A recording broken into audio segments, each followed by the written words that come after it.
Konnichiwa. So I've been meaning to, at least I told myself that I want to make at least one vlog a day, at least trying to make it a habit to film something each day. But I find it really tough for some reason. It's like, I don't know, having a conversation with myself feels kind of narcissistic in a way. I feel like a conversation, for me at least, for it to be stimulating, it has to be like a two-way street. Okay, how do I put this? So it has to do with output and input. Um, Equal amounts of input and output from both parties, right? It's like a transfer of information from party A to party B, right? And in order to have like a balanced conversation, I would like to think that whatever I'm outputting, I am also getting an equal amount of input from that person. And also for that person as well, the stuff that I'm outputting to them, if they're not inputting it, or at least from, if I feel like they're not inputting the stuff that I'm outputting, the whole equation becomes unbalanced. And I don't know, I don't like it. So, and with this, I don't know, like talking to myself thing, I mean, looking at myself is one thing that triggers the narcissistic feeling, but I guess it's also because I don't really have any inputs. It feels like I'm just outputting to an image on a screen. Anyway, I just thought I would talk about. Um, yeah, so I was just doing some research on egg freezing. They basically take your eggs from your ovaries and freeze them so that you can kind of like fertilize them when you feel. I mean, this is for women, obviously, so that women can focus on their careers, before their eggs expire, and they can pretty much fertilize them whenever they want to, whenever they're ready to have a baby. Yeah, I guess I was interested in knowing how much it actually cost because I would imagine it wouldn't be cheap, right, for that kind of technology. And turns out it cost $10,000 just to harvest your eggs from your ovaries, and it costs another $500 a year at least to maintain your eggs and for storage. And on top of that, it cost $5,000 to fertilize them eventually when you want to have a baby. Uh, yeah, which is actually slightly higher than what I imagined. It's, I guess it's kind of like cheating in a way. That's why they priced it so high.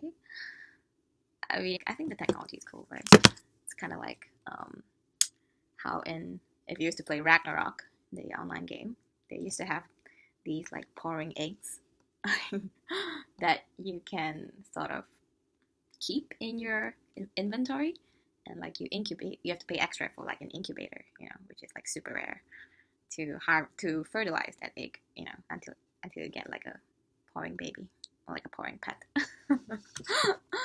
uh, so yeah, just kind of like that, I suppose. And why I'm actually considering this is not because I want to focus on my career, or I'm not ready to have a baby, or it's just I don't know. I feel like I would want to have a child. I mean, I would want to raise a child eventually, to raise a proper human being that can contribute to the future.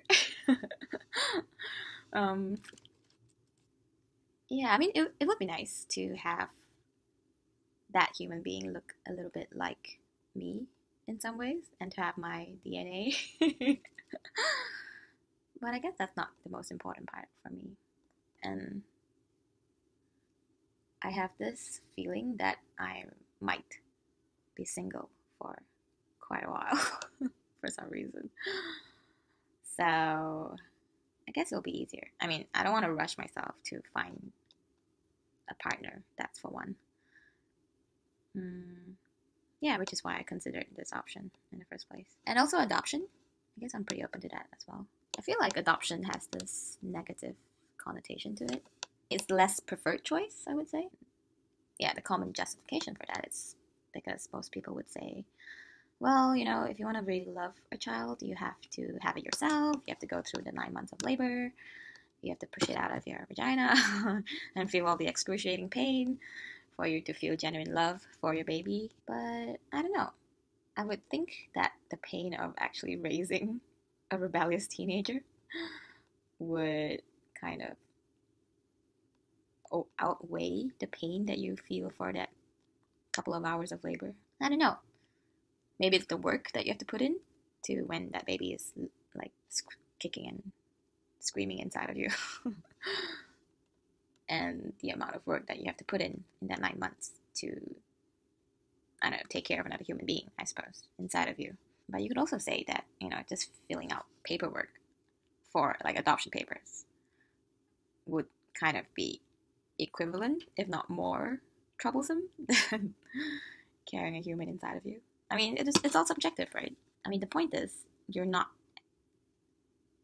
I don't know. I guess I just don't see the logic that you would only love something if you push it out of your private parts. Like we still love our dogs, right? I love my dog.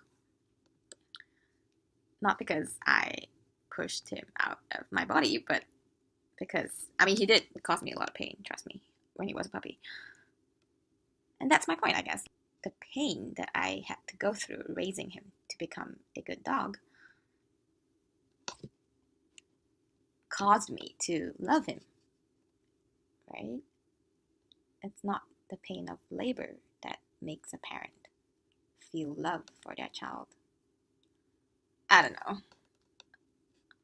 That's just me. Yeah, which is why I am open. Which is why I am open to considering these bizarre options and why I'm thinking about it in the first place. So I guess this is today's vlog.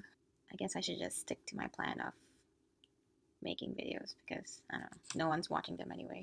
So I guess there's no harm in trying to get used to this because, I don't know, eventually I think I might want to start like a podcasting when I can talk to people and record that instead of just me talking to myself. I just don't see the point. But yeah, I suppose this could become good practice to, I don't know, like keep the conversation flowing. I mean, if I can talk to myself, if I can keep a conversation with myself flowing, it should be easier if it were another person, right? And if there was actually feedback coming off from this person that I'm talking to. I don't know if I'm making any sense, but yeah. Thanks again for watching, and see you in the next video. Janet.